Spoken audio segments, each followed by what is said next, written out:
Good evening, everyone. Thank you so much for joining our conversations with fire survivors. Once again, great information tonight, and we're so pleased to have State Senator Mike McGuire here. He has had fire in every part of his district, so he is definitely the expert, and we're so delighted that you're here, Mike McGuire. So, but just a little bit of housekeeping. Please note that on the agenda, at the bottom of the agenda, is the address for Arielle Kubu Jones. Thank you, Arielle, for all of your work in organizing these forums and staying in contact with our fire survivors. And I know we have folks on these conversations who lost their homes 3 years ago. So it's always good for a refresher and to lend your expertise about how you have recovered, absolutely, as we help our new batch of survivors. Please note, as before, the chat and the question and answer are turned off for this meeting. We ask you to hold your questions. Please write them down and remember them. And after we're finished with our presentations and general conversation, we'll open it up for questions and answers. And we have great experts on our Zoom here tonight. And if please know that if you are called in for your question, you can hit *9 to raise your hand and *6 to unmute yourself, and Arielle will remind you how you can do that. So please be patient. That's the order of the day. And remember that this evening's meeting will be recorded and made available. If you have friends who need the information, you can refer to them on YouTube and my Facebook page so that you can get a refresher course whenever you want it. And if we run out of time for questions, please send in your questions and we will answer them to the best of our ability. So as I said before, tonight we're going to run this thing a little bit different than in the past, and we are thrilled to have State Senator Mike McGuire here. We also have some county folks here who you've heard from before, who will be available to answer questions if you have them. And first, I'm going to just ask our county folks, Christine Sosko with Environmental Health and John Kessel with the Watershed Task Force, to just briefly introduce yourselves, and then we'll turn it over to Senator McGuire. Hi, good evening, everybody. I'm Christine Sosko with Sonoma County Environmental Health. We're the agency that's helping get everybody enrolled into the debris removal program. We do have a new dashboard that's just come out from Cal OES that you can follow. Arielle will be sending the link to everybody. And there are different filters on that, so you can look and see where your property is within the process. So almost everybody is enrolled in a program at this point. We're down to our last like 15% of properties and working to get them enrolled by the deadline of February 1st. And if you look on the debris dashboard, should I share screen and I can just show it real quick here? Whoop. I don't know, does that work, Arielle? I'm not getting. We're not seeing it, so we can do that later if we have time. I can okay. Well, we can put it on later, but it will show you, like, if your property has had that original site assessment or the asbestos assessment. So you'll see the different stages that your property will go through, and it's a great way for you to follow that. We're also working with our ISD department to see if, number one, we want to get this link up on the Sosko recovery so you can access it at the same place. But we're trying to look to see if there's some way we can maybe integrate the two maps to try to have you not go to so many locations. So that's what we're working on right now. And if for some reason you haven't turned in your debris removal application, please do so. And if you have any questions, please call us at the 565-6700 number, and we'd be more than happy to help you. Thank you. Thanks, Christine. And we were navigating through the site. And once again, it is just very depressing to me to see all of the areas of even Northern California that have been affected by wildfires over the past year, going through the debris cleanup process. John Kessel, you also have been very busy with the Watershed Task Force. A number of our very important watersheds were affected by the fires, especially the glass fire in the St. Helena area. So tell us what you do. Thank you, Supervisor Gorin. So my name is John Kessel, and I work in the County Administrator's Office. But what I've been doing probably nearly full time for the last 2 years, it feels like, is working with the Watershed Task Force on fire recovery. And so you may know us with the WATL programs that we've helped with, but we also do a lot of data analysis and really try to make sure that there's good information available for future planning efforts and also for the public. So we have a lot of information on the Sosko emergency site in the Recovers Rain Ready section. We have the WERT report available there. WERT is Watershed Emergency Response Team report. And I presented about this previously, but in case you missed that, you can look and see if you're in an area that has a high risk or a high hazard, and that will help you understand that. And then there's a lot of good information, and it'll help you know who to contact and what to do next with that. So there's some good data and information for you. We also have been working with the WATLs, and as you know, Sonoma Ecology Center has been working very hard in the glass fire area, and I think they're getting near or at the end of their contract, but we have two other contractors, Community Soil Foundation and Russian Riverkeeper. I know everybody knows those groups as well, particularly Russian Riverkeeper did a lot of work in the Mark West area over the years, and they still have plenty of funds available to put in BMPs, to put in WATLs, and so I would recommend contacting those. All of those contact informations are on the webpage. And I will say we have a new program. So thank you to the state. Thank you, Senator. We're working with Cal OES. We've identified a few high priority sites that are the burn structures that have turned in their ROEs already, that are near creeks. And we're working with Cal OES and the California Conservation Crew to put in some WATLs. We got our first delivery of WATLs actually today. And we're going to have those crews on site on the 1st of February, and they'll be working both in the LNU Wallbridge area as well as the glass fire area. Again, a limited number of properties, but very high priority properties. And we're making sure that those are going in since we're a little bit behind on where we want to be with the debris. And I'm going to stick around, I think Christina's as well, to answer questions so that you can actually hear from the people that you want to hear from rather than us. So I'll be here the whole night. So feel free to hold your questions till later. So thank you. Thanks, John. And I know we're forecasted to receive a little bit of rain over the next couple of days, and hopefully it is just a little bit of rain just to wet the earth. Mike, Senator McGuire, I know you as Mike, so I'm going to call you Mike. Thank you so much for being here. You're going to talk a little bit about the state budget. We could just ping you all evening, but you have limited time here tonight. So you're going to tell us a little bit about the state budget and how this affects our fire survivors going forward. So take it away. So first and foremost, I just want to take a moment to acknowledge Supervisor Gorin. Supervisor Gorin thanks all of us for work that folks do. But let's just be honest, Supervisor Gorin has been a tenacious advocate for the Valley, for Santa Rosa, for this county. She has seen us through some of the biggest challenges in our history. And I just want to acknowledge Susan Gorin for her incredible dedication to the residents of Sonoma County. And she is a friend, she is a partner. And I just want to say, Madam Supervisor, how grateful I am. And you also bring such a unique perspective, having gone through hell and back with losing your home and being able to talk about it and truly relate with individuals who are going through the challenges associated with the rebuild. And I so sincerely thank you for your work. I want to also say thank you to Ms. Sosko. The Sosko is a saint.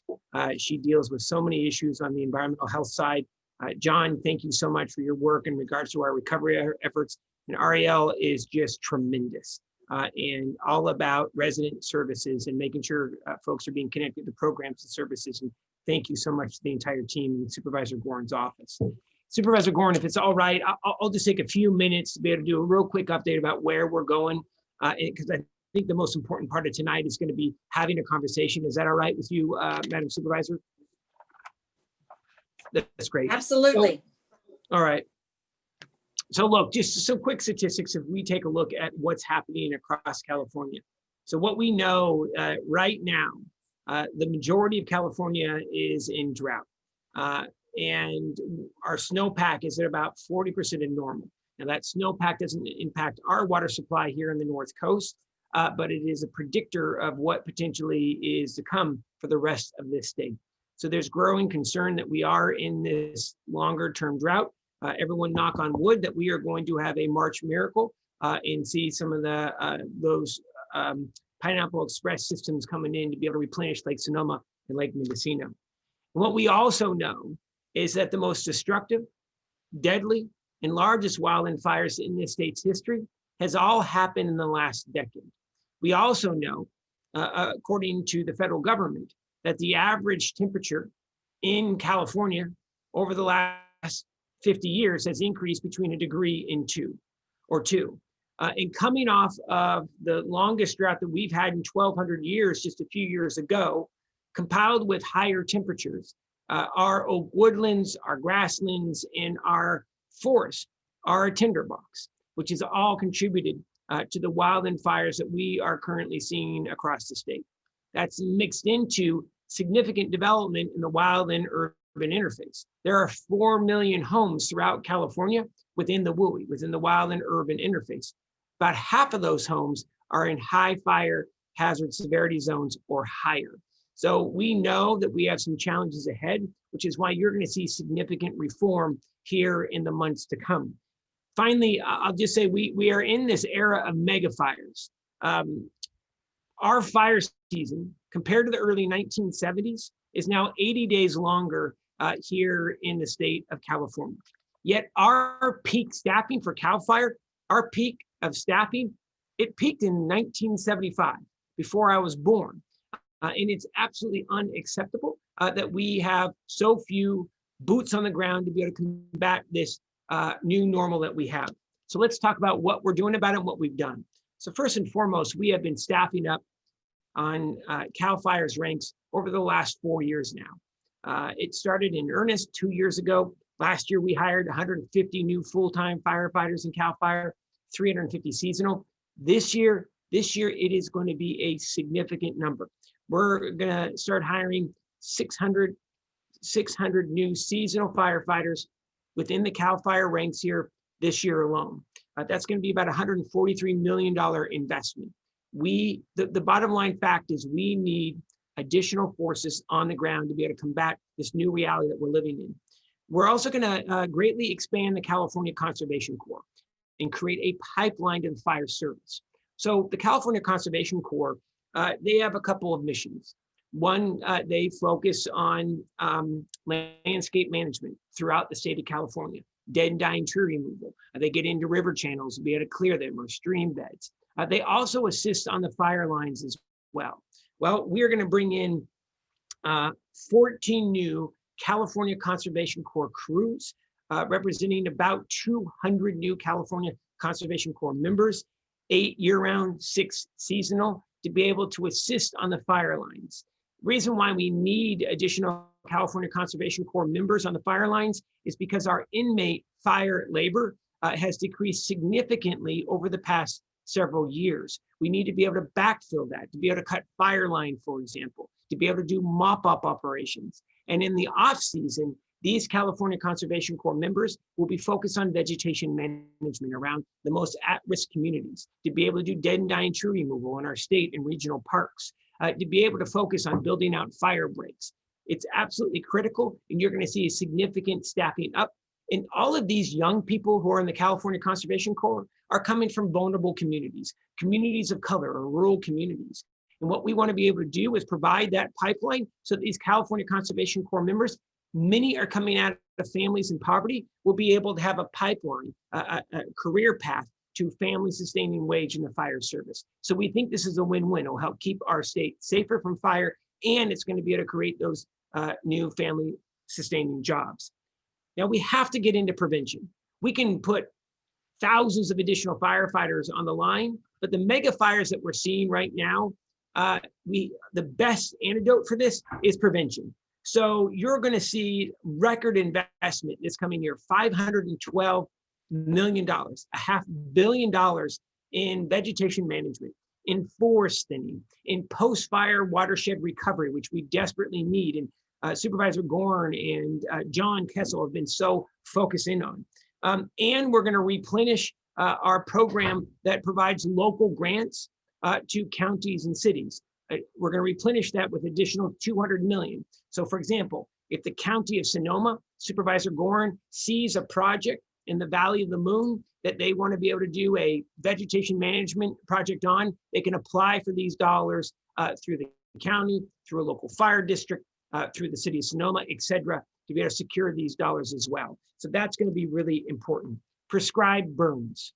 You're going to see major focus on expanding prescribed burns across California.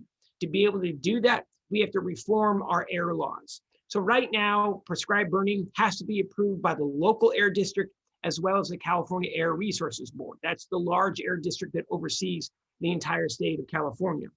It's a patchwork of policies. Each air district has a different policy when it comes to prescribed burning. We believe here in the Senate that we should have one standard in all districts across the state of California to be able to get prescribed burning, one of the best tools we have for fire prevention, on the ground. So you're going to see significant focus on creating one standard throughout the state for prescribed burning and smoke release. In addition, we have to focus on liability law surrounding prescribed burning. So that's going to be another significant focus this legislative year. And we need longer term funding. So the Senate will be advancing a $5.5 billion wildfire and climate bond that will be able to provide counties and cities with vital dollars to be able to do these prevention projects, shady fire breaks around communities, around emergency evacuation routes, so that we have longer term funding as well. You can expect that wildfire and climate bond on the 2022 ballot, which is going to be absolutely critical. I'd like to get to the issue, and this is something that Supervisor Gorin has been really focusing on, is cell tower resiliency. So what we've seen, and Supervisor Gorin has just been tenacious in this, she has said we have to get backup power to cell phone towers throughout California, because in these power shutoffs during fires, cell towers are going down. So the California Public Utilities Commission, we've been working hand in hand with them, adopted our policy of 72-hour cell tower backup as of about 6 months ago. You are going to start seeing AT&T, Verizon, Sprint, et cetera, having to be able to put 72-hour backup generators on critical cell sites. In addition, just 2 weeks ago, they came to a decision to do 72-hour backup for landline operations as well. Because what we saw 2 years ago is when we had those significant power shutoffs, landlines also went down throughout the state of California. If you're a cable customer and have your phone through your cable, or if you're with a telecom company, landlines went down. So they've also adopted those new rules, and that will be rolling out here in the months to come. The other challenge that we're starting to see emerge is liability being pushed from utility companies to tree service companies. So we are forcing, the state of California is forcing Pacific Gas and Electric in particular to be able to greatly pick up the pace for vegetation management, dead and dying tree removal around their 7,000 miles of lines that they have across the state. Being very candid about it, PG&E is over a decade behind their vegetation management, creating defensible space around their lines. We're forcing them to be able to pick up that pace dramatically. But there is some liability with that. So what we've been noticing is that PG&E, rather than taking on the liability of, for example, a tree falling into the line and potentially causing a fire while they're cutting down a dead tree within 10 feet of the line, for example, they've been passing the liability to tree companies, which is now really limited the number of tree companies who's willing to come into the state or come and work with the state to be able to get this vegetation management done. I believe that liability must remain with the utility company so that we have enough crews to be able to get the job done. I'm going to very quickly transition, Supervisor Gorin, to the issue of building in fire zones, in high fire zones, and then I'm going to stop flapping it and turn it back over to you. So the other piece where we need to focus is future development in high fire hazard severity zones. And I will be the first to admit this piece of legislation is going to be controversial, but it's necessary. So we're bringing forward a bill this year that would advance sweeping new fire hazard planning responsibilities for both local as well as state governments by requiring the state, cities, and counties to create fire safety standards prior to permitting residential development in high fire risk areas. This is pretty much common sense. We shouldn't have to legislate common sense, but we are. So again, we have about 4 to 4.5 million homes in the wild and urban interface. 2 million of those are in those high or extreme risk fire zones. So any new development, 9 homes or more, is going to have to be able to be fire safe. So this is what a developer would have to be able to prove before they develop in a high fire risk area. Number one, they have to provide enhanced ingress and egress routes in and out of the development.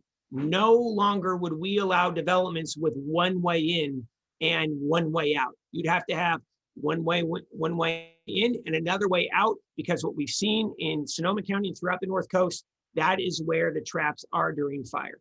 2, they would need to be able to provide enhanced public safety vehicle access.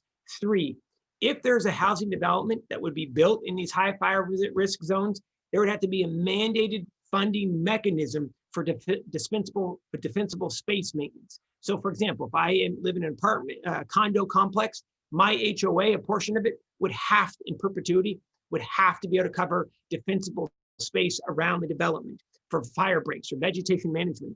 And it would prohibit local agencies from approving developments that can't prove and check the box after these items that I just mentioned. And it would also require the state fire marshal to upgrade our development codes to be able to take into account vegetation management and fire breaks in high fire zones. I can go on, I'm not going to, because the most important part tonight is hearing from folks. And Supervisor Gorin, thank you for allowing me this opportunity to be with you. And I look forward to hearing your comments, your questions, and any criticisms that you may have. Wow. Great information. Thank you so much. And I'm not joking. His district, Senator McGuire's district, is rife with fires all over the district. So he speaks from experience. Thank you, Senator McGuire. You have been with us every step of the way. And just the recitation of some of the bills that you're moving forward on gives us a feeling of understanding that you get us. Absolutely. Let me start off the questions about your last point, because that has been somewhat controversial here in Sonoma County, working with the Board of Forestry on fire safe roads. And so we have gone through this, having lost close to 6,000 homes over the past couple of years to fires. We've sort of said to the homeowners, even in areas where every home or nearly every home has been destroyed, you can rebuild, even though those roads are narrow, one way in, one way out. Does your legislation propose to speak to rebuilding as well as new developments? It is strictly focused on new development as we move forward. So in the other pieces, there was a similar piece of legislation that would absolutely preclude any new development and wouldn't allow it to advance. That piece of legislation was vetoed. And the reason why it was vetoed last year, the governor said it would screw up the new regional affordable housing numbers that will be released in 2021, and local governments would have to redo them. So essentially what this does is create such a high bar that developers would have to follow, that either their development is going to be fire safe or they won't build for new development moving forward. As you know only too well, in our beautiful county that's now been significantly damaged by fires, we have beautiful hillsides, beautiful valleys, very narrow access roads, and it has been a challenge. We haven't had many, if any, major developments moving forward, but our residents are appropriately very concerned about evacuation routes and access routes. So I will stop my points here, my questions, unless I have a filler, unless we need a filler, but I bet we have community questions for you. And Arielle, I'm looking you to navigate through the chat to see if we have any questions for Senator McGuire. Yes, we have Deborah Epstein. Debbie, you should see a prompt asking you to unmute. And Debbie, I just asked your question. Unmute. Can you hear me now? We can. Thanks, Debbie. So Senator McGuire, thank you for that very stimulating update. As Susan knows, I've been working a lot on fire safety and fire safe roads. So I'm really excited about your legislation, but there was one part that really concerned me, and I'm just hoping that it might not be the intent, but as it's written, it would pretty much undermine the current Board of Forestry rules for access to a parcel that was stuck in with the amendment to 4290. So based on what you're saying, I'm assuming that was not the intent, and maybe that can be modified so the bill can really do everything that you said that it should do.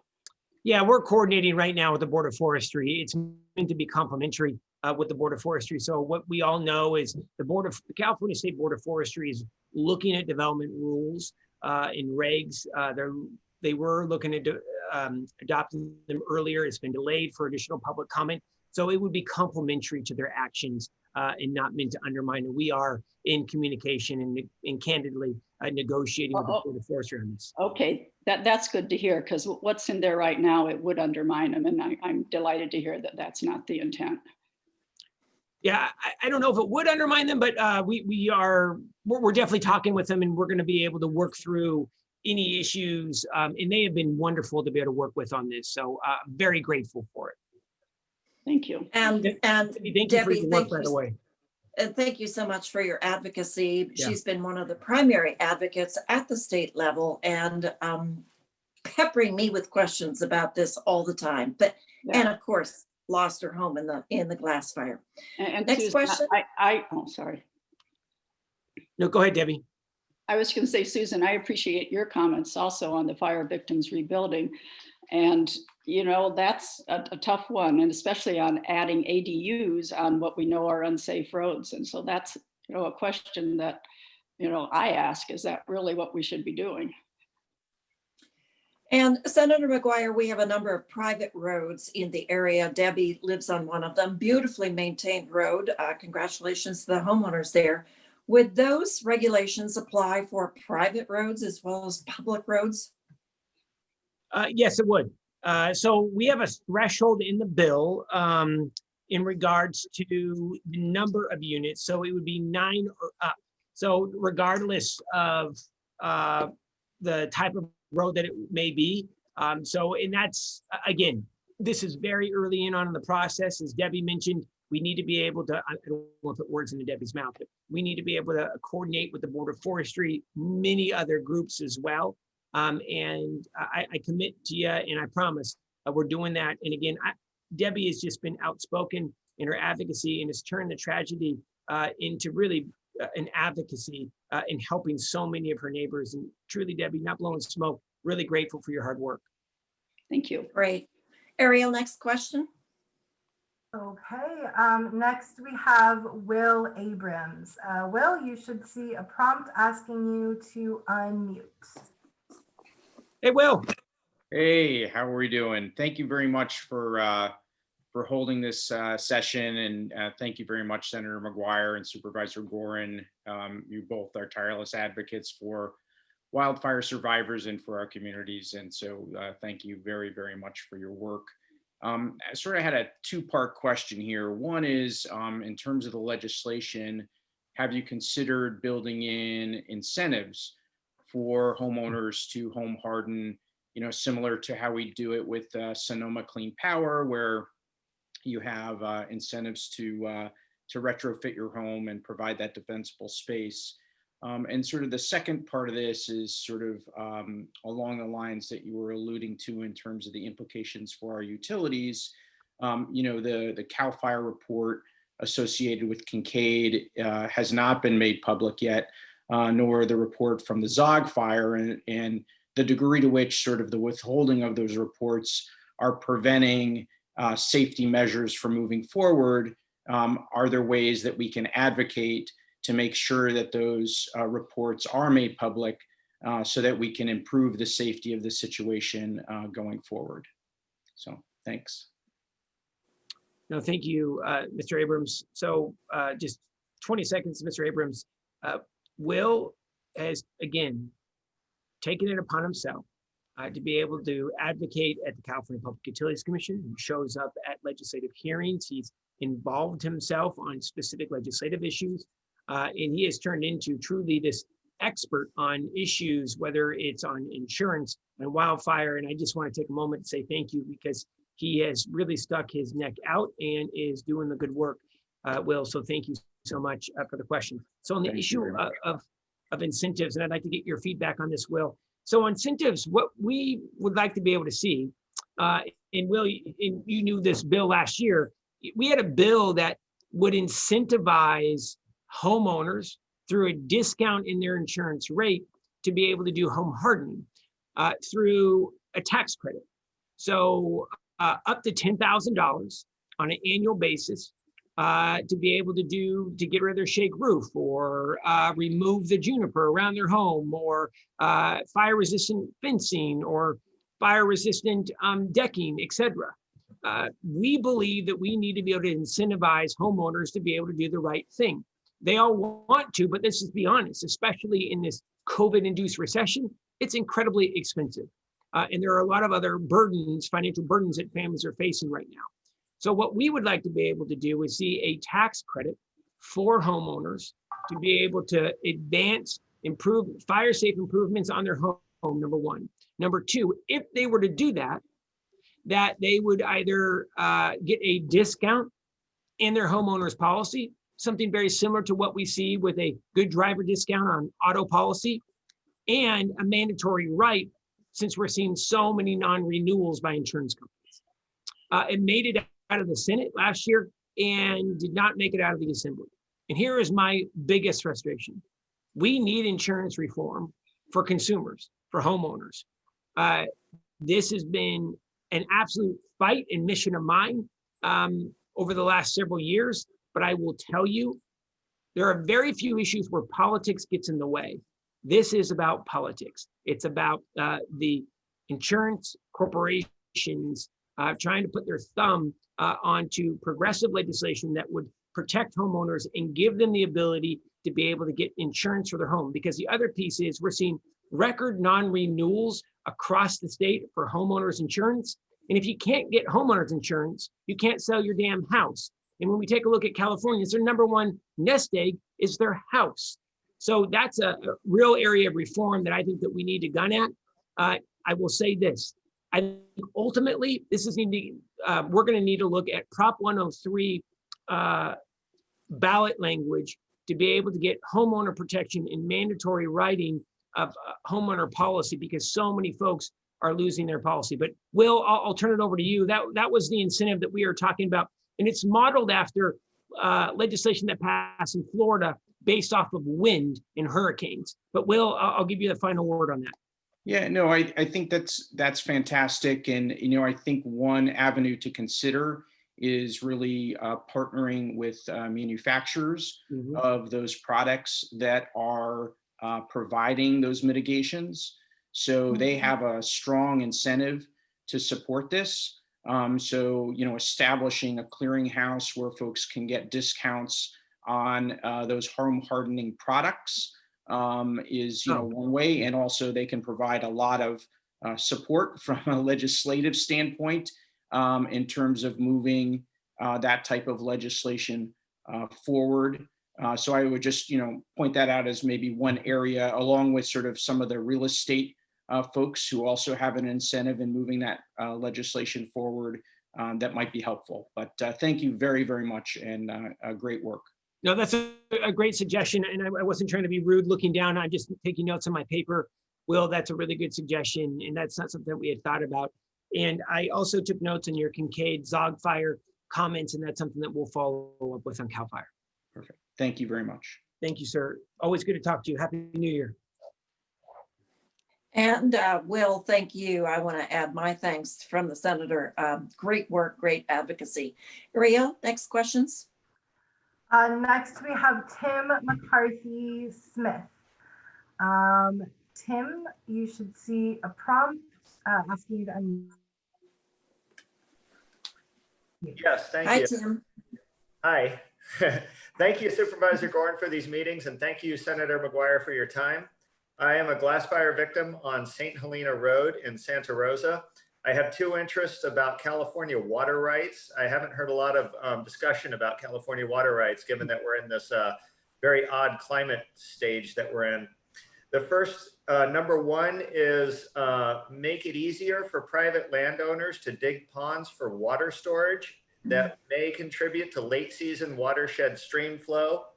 And number two, dredging the current streams and ponds to remove built up sediment and make year-round holes deeper to overcome higher temperature evaporation effects. And that would be higher climate temperature evaporation effects. Thank you for your time. Thanks, Tim. Good suggestion, because we know that firefighters have used swimming pools and irrigation ponds to pump the water to fight the fires. Senator? Yeah, thank you, Tim. This is a really good one that we've been very interested in for two reasons. Number one, obviously fire. Number two, frost protection for vineyards, so they're not relying on salmonoid spawning streams within the Russian River watershed. So there's two items that we need to be able to look at reform, and this is something that we've really been working hard on with Fish and Wildlife and the Water Board, is that we need to be able to allow homeowners to be able to take that sheet flow off the land. Mendocino County has had a real emphasis on this, and they've had a streamlined permitting process. I think this is something that we need to look at, what you were just saying, Tim, for fire. And the other issue that we've been looking at is during peak flow, which needs to be defined. Late season peak flow, can we look at filling these ag reservoirs or fire reservoirs that would not impact fish? So Tim, you're 100% right. It does need to become easier. It's something that I think that we can work with Supervisor Gorin on and looking at a potential pilot project. And I'm really glad that you brought that up. And I think it's something that we could look at a pilot project level. Next question. Okay, next we have Judith Olney, or Olney. Judith, you should see a prompt asking you to unmute. Thank you. You might not think of me as a forest person, but I do have a master's degree from UC Berkeley in forestry. And I have two concerns. One is that CAL FIRE emergency timber removal is encouraging people to take down way too many trees. Trees are not our enemy. They're very important for the health of our watersheds and for our water supply. And so I would encourage not to continue to move forward, encouraging PG&E, CAL FIRE, et cetera, to take down trees that actually were not terminally damaged in the fire. The second is I have a concern about SB 12. I just request that we don't succumb to development interest groups and keep the bill clearly focused on public safety and not development in our fire areas. Thank you. No, thank you, Judith. Judith has been so active in Northern Sonoma County on the West Side Road Association. Thank you, Judith, and so good to hear from you. And please give my best to Mark as well. Look, I think on the issue of CAL FIRE tree removal, I don't want to sound flip. It's a balance.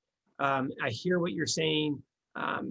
It's something that we continue to talk with Chief Porter all the time about finding that balance between having more fire safe forests near communities and or looking at potential fire breaks that we used to have. I'm going to be sitting down with the Stream Flow Coalition on talking about some similar issues on this as well. So happy to have a conversation with you, Judith, on this. On SB 12, look, I was a lead author on what SB 12 was last year, and it was SB 182. It had a complete moratorium on any development in high fire risk zones for new development. It got vetoed by the governor. And it got vetoed by the governor because he believed, and I get it, that it would mess up this next 10-year round of affordable housing allocations for local communities. So I actually wanted this stronger than it is now. But to be able to get this bill signed, we can't have the ban in there, otherwise it won't go anywhere. So that is why we've created this threshold that developers would have to hit. Otherwise, they can continue to build carte blanche. So I did support a stronger bill last year. It unfortunately got vetoed. I understand why. I don't agree with it, but happy to walk through this as well with you, Judith, if you'd like. Thank you. And thanks, Judith. Gee, I didn't know that you were an expert in forestry. Whoa, I might ping you more often. So great to hear from you.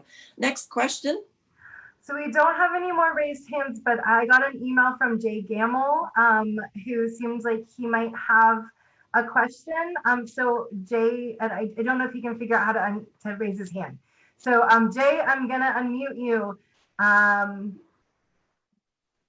And Jay, of course, you know, reporter, editor for the Kenwood Press, lost his home in the glass fire. And there he is reading the Kenwood Press. Great to have you here, Jay. It's really good. Can you hear me now? We can, thanks. Good. I'm pleased to be here tonight. Thank you very much. Senator McGuire, thank you for all you do. I'm talking right now as a survivor. My house was lost in back here. So I sometimes have a hard time knowing who I am when I'm speaking a reporter or a victim. And I'm not so much a victim. I'm really fascinated by the last part of your statement with the work coming up for curtailing development and areas in wildland areas. I've been working with this closely with a lot of people in the area. Susan knows she's the first, she gets the first brick every time when it comes flying out there. And I assume a lot of them go right over the shoulder and hit you in the head. So it's an important thing. And of course, everybody knows it. Then why do you continue building in wildland? Well, we got to build houses. I have noticed that a great deal of county, state, and local concept when it comes to affordable housing has reached to include very, very often what the governor's responding to includes the numbers include these projected houses in areas where it doesn't make a whole lot of sense to be contemplating for any great expanse in affordable housing. Building second units up in Forest on the side of Mycomas Mountain. Well, these are people who can afford to build second units. It's not necessarily where people who need affordable housing need to live and commute from and to. There's just all kinds of issues arising with transportation, this, that, and the other thing. So I would hope that somewhere down the line, the state and regional planning agencies get a better grip on where affordable housing needs to be put and how it's to be doing there, because I think this is directly impacting wildland development. And I think it's part of that whole picture coming up. My simple question I have is a homeowner, probably will happen later. And that goes to, when are you going to clean the ashes on my, when is this program going to start? I mean, my insurance company is pushing me to say if I'm going to build again. They want to know how long they have to pay for me not to be in my house. And I get a call from them. When are you going to decide? And I keep telling them, I can't decide. I have no clue what's going on with the county, my house. How can I possibly make a decision? And I know I'm not alone in this. I think this is a real thing. My insurance company, and I get their concern. I'm not, my insurance company, I'll say it out loud, State Farm has been wonderful to me. And I have no cause, but this is an ongoing issue. I don't see any movement whatsoever as a homeowner. I've got my wattles, thank God. And I'm up on the front of the top end of Sonoma Creek. So I think I'm an important house. Just, I don't want to see my ashes wind up in Sonoma Creek and feed out to the bay. So what's happening? Well, let me just say, Jay, I feel your pain. 3.5 years for me. Maybe I'll move in April. Woohoo! That'll be a red letter day. And Wow. yeah, that insurance coverage long since expired, but I understand your concerns. And if you have time to hold on, then Christine, Sosko, and Arielle will lead us through the website on disaster cleanup. But your response, Senator McGuire, I know you've been at the state level really advocating for rapid debris removal and trying to clear out all of the barriers to that. Yeah, but I have been following what the whole issues about development of the narrow roads, the rest of it. I've been up to the Board of Forestry. I know the battle between Sonoma County and the board over whether those rules are going to get approved or not. That goes right to the heart of a big state issue. And it's amazing what we touch on here, this little paper. We wind up with our feet in the middle of issues that are way bigger than my paycheck goes to. But they're really important to things that are happening right here, right now, Senator McGuire. And I hope I'm really fascinated by what you're doing. I can't appreciate more what you're doing because it's got to be revisited. And I want to stay on top of that happening. Because the counties need help. They can't fight their local developers. This is going to have to be regulated at state level. Yeah, I agree with you. And look, I think that Jay, you have been such so solid for the Valley for so long, for reliable information. And again, Mr. Gamble is really that portrait of why we need to ensure that we're supporting local press, right? And I just want to say thank you for your dedication, number one. And number two, thank you for continuing and just so very grateful for your efforts. And what I'll say is we got to get this bill passed. There is going to be some pushback.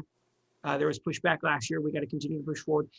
But let's take, for example, a bill that's moving now and related to high fire hazard zones. So there is a bill right now that would allow a one-time transformation of a single family home to a duplex. In that bill, while it would allow it anywhere, local zoning laws still apply. So if, I'm making this up, County of Sonoma, City of Santa Rosa, City of Sonoma decides to say no more multi-units in high fire hazard zones or in the WUI, it wouldn't override that. And I think that's where we need to start going, is empowering local governments to be able to do their thing based off of the county of origin. And I think that's something, and I don't ever want to put words in the board's mouth, but I think that's something that the board has looked at, will continue to look at. And we shouldn't be overriding what a potential local decision is. So that is a real life example of denser development, right? Transitioning a single family home to a duplex. But if there's a local zoning ordinance in place that doesn't allow for this in high fire hazard zones, then the state law wouldn't override it. And I think so that means it's focused on infill neighborhood development where it should be. But that's where I think we need to get to as a state, and we need to pass legislation like SB 12 that makes it very challenging to even be able to get larger developments approved in a high fire hazard zone. But Supervisor Gorin, please push back, and I'd like to get your take on that one, your thoughts. Well, this is a very complicated issue, as we've just Yeah. been talking about. Primarily, Sonoma County, and especially the first district, is awash in very narrow roads. Yep. And we've been using the PG&E funds and really allocated some amount of PG&E settlement funds to look at those roads to create turnouts on the roads. Can't afford to retrofit and make it a double wide road going up and down, and often can't afford the evacuation routes connecting two roads. But you know, and we know that we have a lot of folks who escaped very narrowly because of the congestion coming down off the roads off of a mountain, and lost in the smoke, maybe missed turnouts, end up in ravines. We don't want that to happen. So as we move forward with using some of the settlement funds for repaving, and this will come back to the board again, we're going to be looking at some of those one-way roads to create the turnouts that could allow the fire services to get up there as people are evacuating down, and people just passing each other on the road. That's one solution. I think your bill is a good compromise in that you set the threshold at 9. And I understand your passion for the bill last year. And the governor may have been right, but we're looking for, that's politics, the give and take of politics and compromise. Right. But a 9-house subdivision, even a minor subdivision, adds a fair amount of traffic on some of those roads. So it may be a really good compromise moving forward. And I look forward to working with you on that, while allowing our fire rebuilders to continue to build. And I encourage them to eyeball their roads. Where would those turnouts be? You know the roads better than anybody. So where's the extra space that the county can then incorporate some turnouts going up and down? But I will also say, in the last couple of fires, the Kincaid fire and certainly the Glass and LNU Walbridge fire, we have a different evacuation system. We evacuate early. We look at the wind patterns. CAL FIRE has absolutely been essential in determining the direction of the fires and evacuating early. That has been a godsend. We've had no fatalities, very early evacuations. People are concerned that we've had a little congestion, perhaps in Oakmont, coming out of Oakmont. I was one of those cars, an hour and a half trying to get out, but fire did not approach us as we were evacuating until a little bit after we evacuated. So that's a key as well. Fire safety, fire preparedness, CERT training, COPE training, and working closely with CAL FIRE. So I'm all hands on deck in support with CAL FIRE and our fire agencies going forward. Vegetation management will probably have another virtual meeting talking about how the county is hiring a consultant to give us some strategic recommendations on vegetation management. But what you just said, prescribed burns, permanent fire breaks, all have been discussed, all have been passionately advocated by our fire survivors. And I guess the question that I have for you, we have a new administration in Washington. And are you all hands on deck working with Washington to bring home those federal dollars to augment what you're proposing? Yes. In fact, there were meetings in December with representatives of the now administration. We believe that, we need the National Forest Service to be engaged, as we know the statistic. Over 55% of our forest land in California owned or managed by the federal government. The state of California is putting more money. On helping manage forest lands when it comes to dead and dying tree removal in the feds at this point. So we need active and engaged partnership. I think we're going to get that under a Biden administration. Let's just be candid. It was a frosty relationship with the Trump administration. President Trump did come through every time we had a major disaster, but we have to be proactive. And that's our biggest focus. We have to turn to prevention. If we continue to react, we're never going to catch up. And personally, thank God Joe Biden is in there, because I think he's going to be a good friend to California. the other piece that I'll say, and Supervisor Gorin makes a really good point, our planning is absolutely critical between, I think since 2015, 2017, the relationship between the Office of Emergency Services with the state and local emergency services at the county level has become much stronger, number one. And number two, we've just invested in this new technology with a firm called TechnoSilva. And TechnoSilva is a fire predictor. So it will tell CAL FIRE, for example, how quickly a fire will spread, how many acres in the first hour, how many acres in 8 hours, how many crews are going to be needed. It maps out residences and buildings around the potential fire zone. It's absolutely critical that we have that type of technology as well. And we're finally investing in that, which we candidly should have invested a decade ago.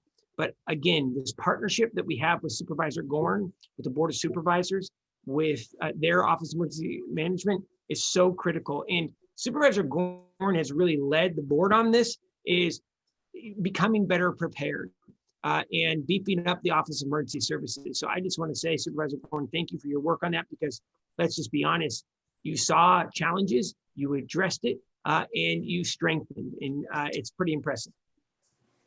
And same back at you, Senator, absolutely. And I know your time is limited, Senator. When do you need to leave us? I'm going to need to leave here in just a few minutes, and I apologize. Okay, we'll take one last question for the Senator. Do we have any other questions? There's a few people who have their hands raised, so if your question is not for Mike McGuire, I'm going to ask you to lower your hand. You can pop it right back up after he leaves. And I'm not seeing anyone lowering, so I'm just going to pick. If you have questions, that you can email them to me and I can get them to his staff and we can try to get you answers. So I'm going to pick Harriet Buckwalter. So Harriet, you should be able to unmute. Hi, Harriet. Hello, how is everybody? Thank you so much. I'm Harriet Buckwalter. I'm one of the co-chairs of the Friends of the Marquess Watershed, and we've been focused primarily on fire and water. Those have been our two main issues, obviously, the last several years. And we now have the Upper Marquess Fire Safe Council. And I just wanted to add, first of all, so very excited to hear about all this news coming out about what's coming down the pike. A lot of it's going to be so beneficial for our community, especially after what we've already gone through recently. I really appreciate hearing about the funding for vegetation management. Just wanted to make sure that we're also including in there conversations about forest management, especially for landowners who have very large parcels and not very much experience or know-how or funding to take care of their very large parcels in a way that is resilient and fire safe, and perhaps also in a way that can help recharge the groundwater. We have a very exciting hydrology study results that just came out that we partnered with the RCD and Coast Range Institute, which gave us a lot of information, and we hope to learn more about the relationship between vegetation and water. But what we do know is that there are some things we can do to help increase our stream flow for our fish. And it was great to hear the conversation about ponds and making those more easy to get on your land. One of the things that came out of that study was that what we could really do now very easily to help improve stream flow is to do a very slow release out of some of these ponds that are holding water. So that could, very easily be something that helps to fund some of this. If there's some money towards that's going towards supporting the fish, that could potentially help support getting some of these ponds in with an agreement with the landowner that they would release a certain amount during a certain time of year when we need that extra stream flow. So I'd love to see more about that. I also just wanted to comment really quickly. I love that you're thinking about insurance reform. And I think we heard from a lot of landowners who talked about how insurance policies are really, out here in the WUI, they're not written for us out here. They're written for people who live in town. And then when a major disaster comes through, people are like, well, what about my 40 acres? How do I handle that? And where's my funding to help get that where it needs to be after an event like this? our insurance company actually, our house escaped just by the skin of our teeth. And part of that was due to our insurance company telling us a couple years ago, you need to clear within 100 feet of your house a great deal of your trees. Otherwise, we're going to drop you. And we listened. And we also had some guardian angels that came in and helped protect our house as the fire front came through. But they told us point blank, they said, if you hadn't have done that work, we wouldn't have been able to save your home. So having insurance companies partner with the state in requiring that kind of work, I think is beneficial, even though it's hard. It was really hard to do that, but it was, obviously it really helped us in the end. Thank you, Harriet, for everything that you and my friends at Monon's Rill have done over the past number of years in the Fire Safe Council. Great work. I'm so glad your house was saved. But Senator, many of the folks along the St. Helena watershed were not able to get insurance. They may have been insured through the Fair Share Plan, the California plan, which didn't cover debris cleanup or much of anything. And so that's another part of insurance reform. We need a beefed up state policy for those folks who simply cannot get insurance. I agree. Look, you're absolutely right, Supervisor. So, Harriet, thank you for your comments. For assistance on private landowners, so what you could do is partner, for example, with your local fire district to be able to do like a chipping program, to be able to hire a tree service, a veg management firm, to be able to work on some of those higher fire risk properties. And it is eligible for private, but the solicitation has to go to a public agency. So your local fire district, the county, would need to be able to apply for the funds, and then they have to manage the program and the report to the state.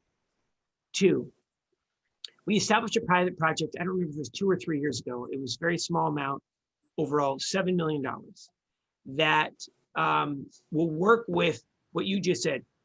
Private property owners have 40 acres, 50 acres, and they want to be able to do some type of very strategic thinning to be able to haul out that debris to a biomass facility. It's been incredibly successful. The most expensive part of these vegetation management, especially for smaller landowners, is the transportation costs and getting this out, what you're going to do with it.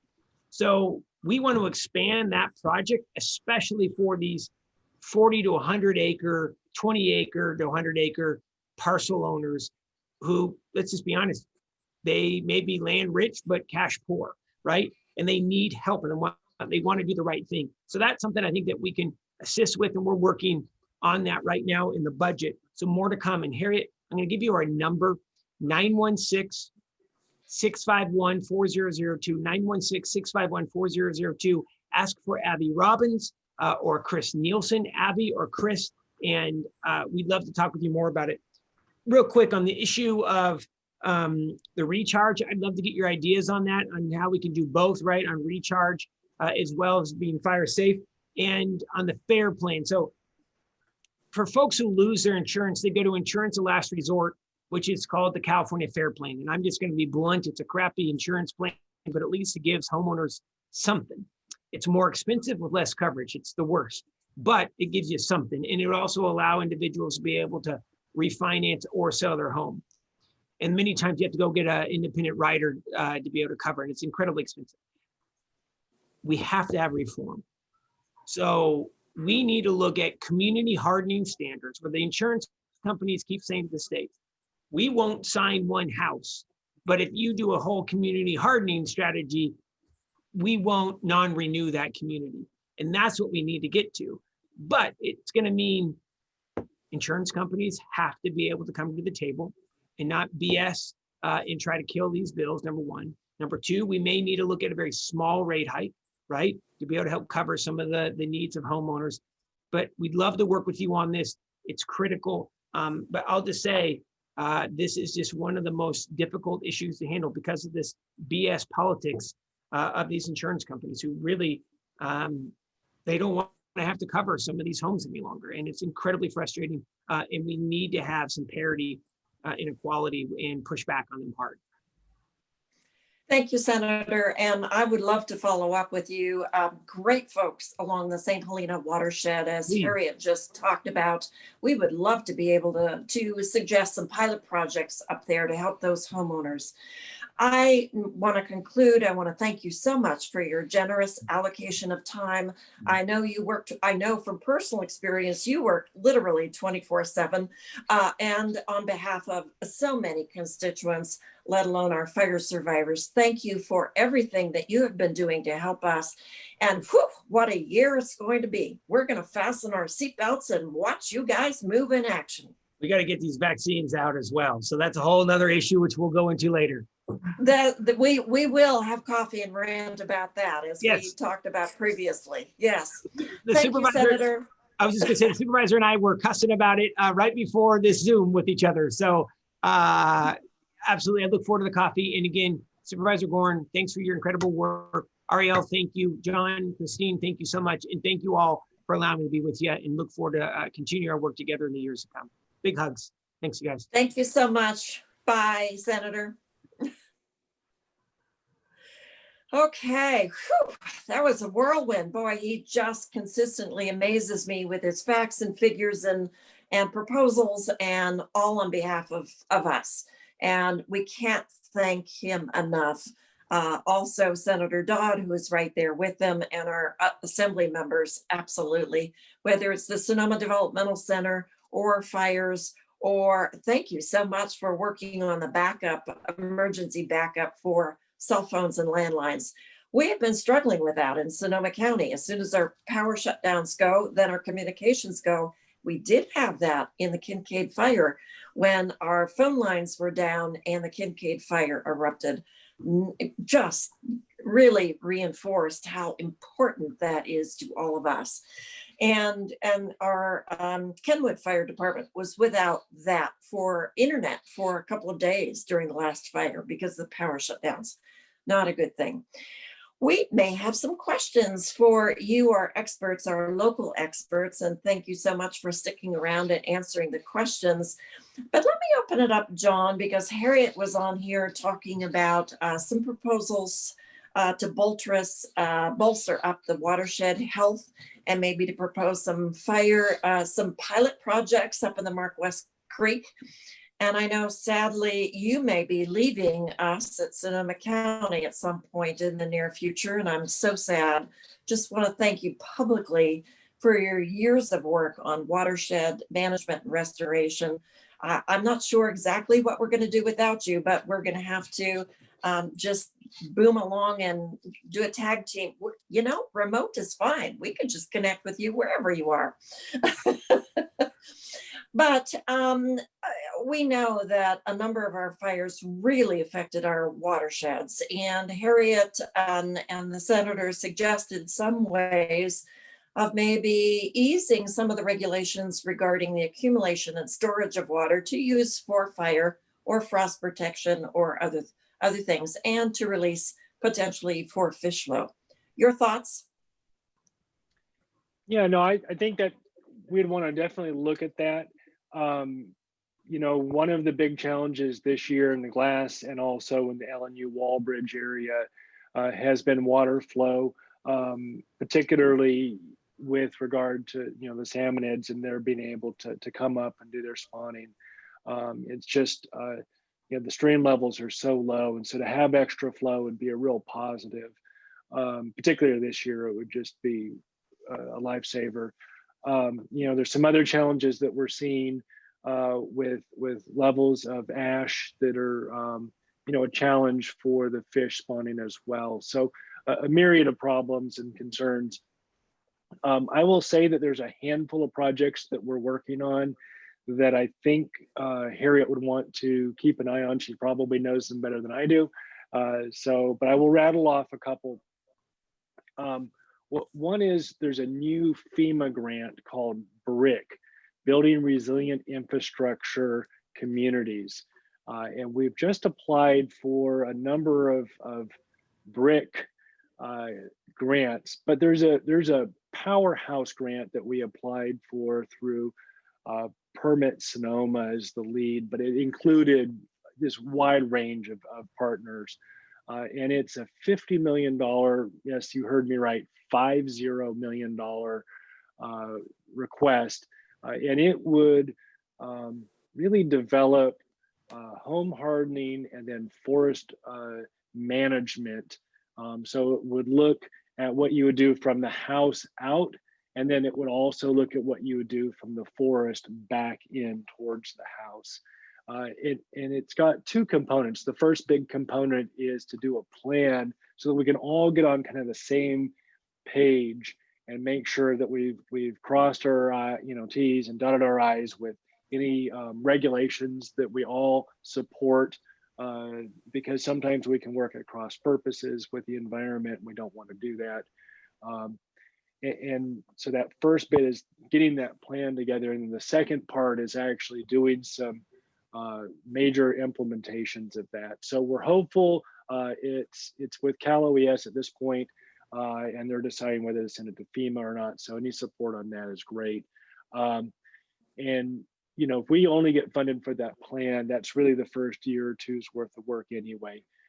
There's some really good work that's being done with the ag and open space with their different initiatives that they're working on. They've done a lot of data research lately, and so they've got some information that they should bring to the Board of Supervisors in the spring of this year, 2021.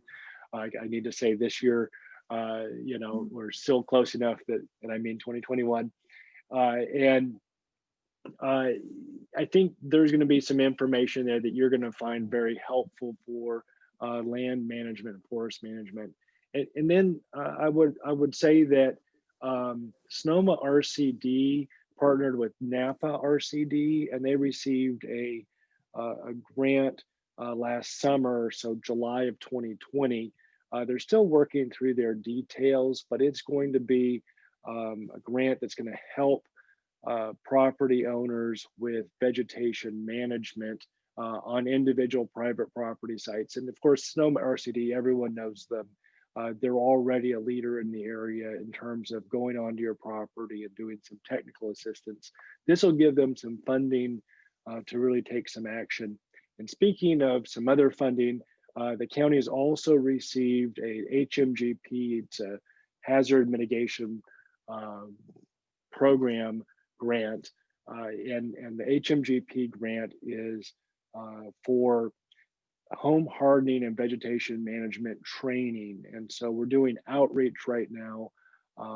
We've also got our Skype program through the Energy Sustainability Program, and you can do a program just like you would with an all-electric type of program, but you can do that with home hardening as well now, and some vegetation management right up by the house, and really get some financing. So I'm kind of covering way too much stuff, Supervisor Gorin. I wanted to throw some of those ideas out there. There's so much going on that we're a part of and trying to make happen in a really smart way based on data and science. John, I'm so glad that you did a scatter shot of the things that we've been working on, you've been involved in, and it just gives me more ideas on what we could do with our future conversations for survivors conversations. So Arielle, I think maybe you noted some of those, and at an appropriate time, we'll bring on a bunch of folks to just give us more details about that. Harriet does know about the Resource Conservation District because Friends of Mark West have been working intently with them for a number of years. Arielle, we have a few more minutes before we end our conversation, and we must have, we want to make sure that Christine and you have an opportunity to go through the Cal OES website. Fascinating, color coding, use your magnifying glass because it's tiny granular stuff. So take it away. Okay, yeah, I know that would probably help Jay and a number of these folks if we just kind of show it. And I am going to send this link out to, we have about 30 people here tonight, but I have 190 people on my list. So I think this will be really helpful to people. And I was just playing with some of the filters too. It's actually really, really cool because you can filter by branch or by county or by the property status. Christine, do you want to talk about it, or do you want me to muddle through talking about it? Go ahead. I think it's good. You can control and do some of the changes. That would be great. Okay. So, if you look at the state as a whole, you can see the amount of, oh, that's too far. You can see the amount of fires we've had here, and Cal OES is managing all of these fires. And this dashboard, I've been doing this since 2017, helping fire survivors, and I think this is an amazing tool, and I'm really like nerding out on it. But we're in the inland branch, so you can filter by the inland branch, and you can see the total number of ROEs that have been verified, and then kind of a track of where the parcels are at. There's this multicolored kind of legend on this side, and you can actually zoom into the parcel level. I don't have an address off the top of my head, but let's look at someone along Highway 12. I know I've talked to a few of you. So, it has the parcel.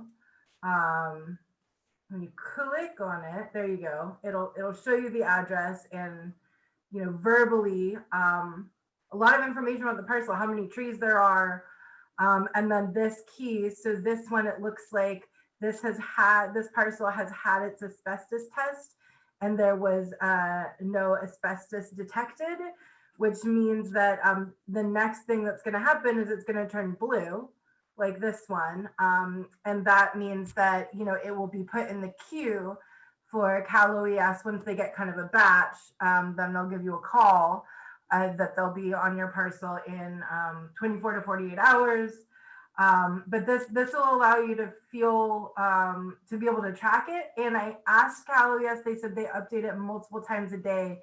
And when I first opened this, it was updated at 6:21, and it looks like it updated again at 6:41. So it seems like it updates very often. So this will help you keep track of what phase your parcel is at.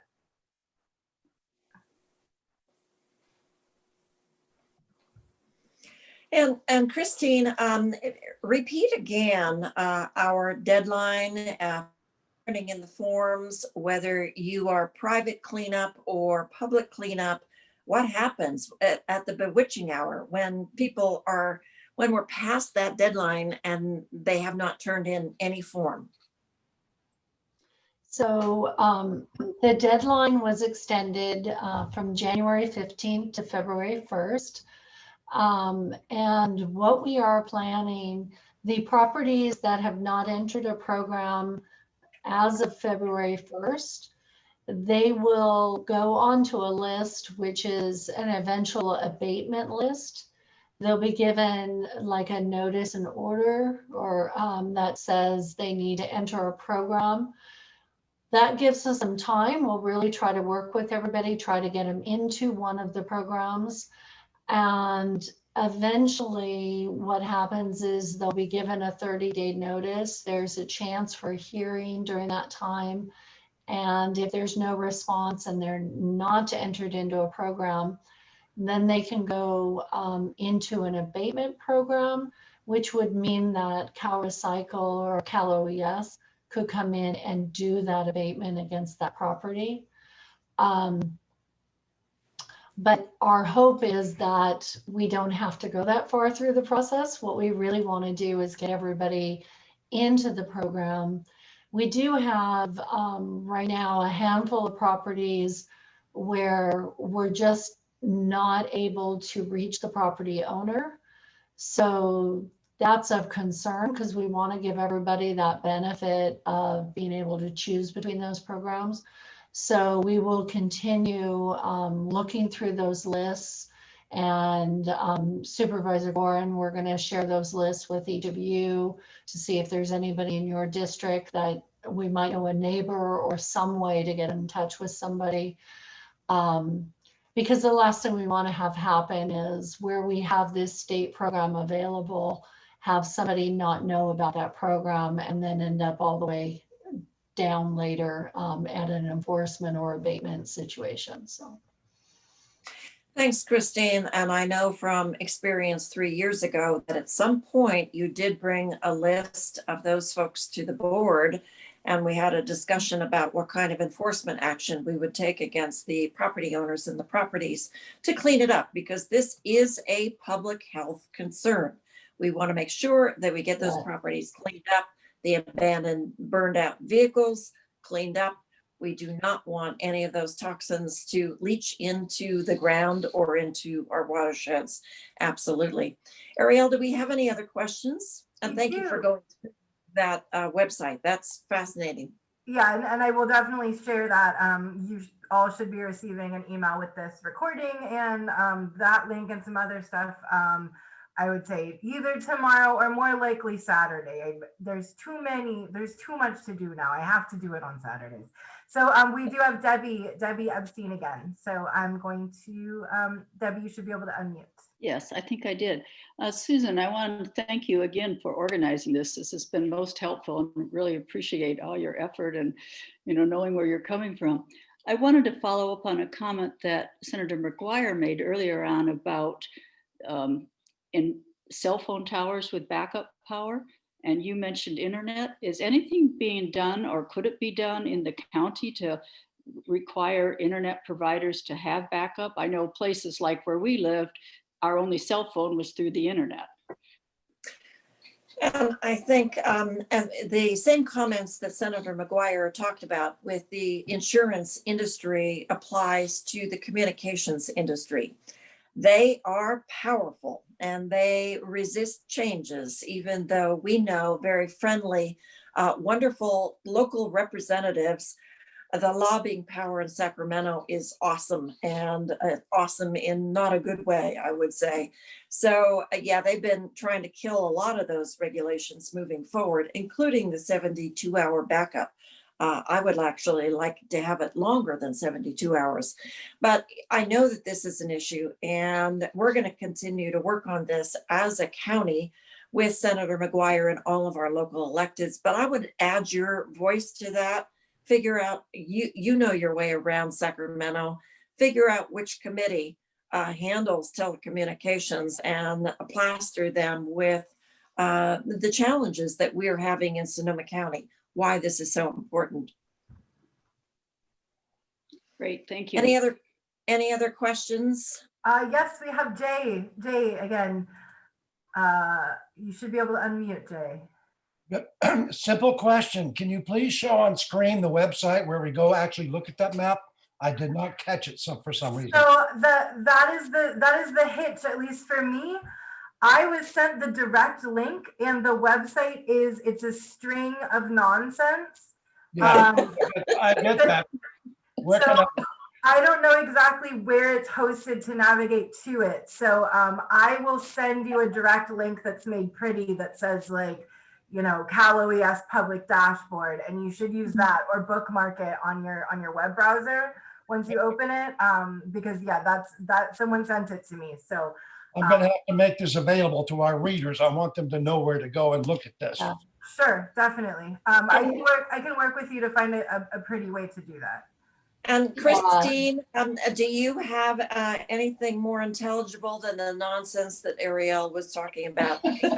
No, I don't, but I will tell you, I did just Google it to try to pull it up, and I just put in Cal OES debris operations dashboard, and it pulled right up. So there we go. It does work in a Google search, which is great. All right, makes it easy. And Jay, in answer to your question, when you're on here tonight, you are double duty. You are a fire survivor and a reporter. So I thank you for that. Other questions? I'm not seeing any hands raised at the moment. Let's see if someone is moved. I did accidentally lower everyone's hands when Mike McGuire was leaving. So if anyone who had their hand raised then has a question for us and Christine and John, but I'm not seeing anybody, and we're about at time. Well, I want to thank all, people are thanking me for organizing this. I really need to thank Arielle Kubu Jones. She's the one who organizes this. I could not do this on my own. I'm close to being a technophobe. They make fun of me in my office. Arielle is the real technical wizard, absolutely. So thank you, Arielle, for your conversations with all of our fire survivors over the last 3 years, and certainly arranging this opportunity to gather together tonight.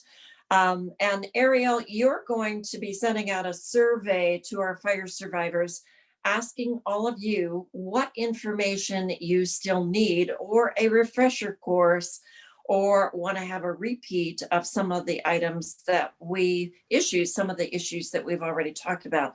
Just as John has given us a refresher course and Christine has given us a refresher course, I know from my experience, I'm still working through the insurance coverage that would be triggered by a rebuild as we move forward with close to the finish of our rebuild. And I'm not suggesting we're going to have the virtual conversations for the next 3 years, but please let us know where you are in the journey and what would be helpful. Maybe in a less frequent way, maybe once a month we'll have our conversations. But now, thank you, Arielle, for your organization tonight. Absolutely. John Kessel. So John, I just sort of outed you and said you are going to be leaving the county at some point. So where are you going and when are you going? And no, you can't. Well, just know that my heart's always here, and I will always answer a call if anybody needs me to do anything, or appear on anything, or answer a question, or talk to somebody about something at all. So this is where I grew up, and so my wife took a position in Minneapolis that's her dream job, and it just so happens that our daughter is going to law school there, and has just bought a house. So I think that's probably where I'm going to be for a while. I'm a bit old fashioned. I just go where my family's happy, and that's just the most important thing for me. So I appreciate you saying the kind words, Supervisor Gorin, and I've truly loved the last 3 years working on all of these really challenging issues with these really good people, and doing what we can for people and the community and the environment. And we've loved every minute of you lending your expertise and working with all of our amazing community member and organizations on our common challenges moving forward. Thank you. Best of luck to you. And I hope you're hitting the sales on those down parkas. Having grown up in Pittsburgh, Pennsylvania, and spending 9 years in Colorado, when I moved to California, I had to divest myself of all of the really warm, even skiing. It's not nearly as cold in California as it is elsewhere. And I'll introduce you to our former administrative assistant who is relocated to Minneapolis. So you can get acquainted with Liz, who helped us through lots of different things. And best of luck to you. And thank you again, once again. Christine, you're not leaving us, are you? We depend on you. And thank you so much. I know this is one of your functions with environmental health, is cleaning up debris, but give us a sense of what else you do, because man, you're on the hot seat with all of our restaurants closing and opening. And how do you work with our restaurant industry? So environmental health covers, a variety of programs. And the largest program is the food facility program. And our food program, we're really working with restaurant owners to make sure that, the food they serve to the community is safe, and working with them to educate them and make sure they've got best practices implemented. Now with COVID, we're working with them to, make sure that they're doing the proper masking and everything and following all those guidelines. And it, our job kind of extends out a little bit into making sure that as the orders change, always notifying everybody. We're doing blast emails to the groups and stuff. And then beyond food, we have a lot of other programs, anywhere from environmental programs such as solid waste and underground storage tanks and site remediation, to recreational health, so all the pools and body art and medical waste and that. So it's just a big variety of things. But our overall goal is really the protection of the community and the environment. And we really enjoy being able to have that opportunity to work on projects proactively and really try to prevent those issues from becoming issues that are environmental health concerns. Thank you, Christine. Thank you, John. And I'll give you a little teaser for Tuesday's meeting. We are going to be talking about COVID vaccines and have long conversations about the services and financing support we can give to our community, businesses, restaurants, as well as residents who are really struggling during the economic downturn of COVID.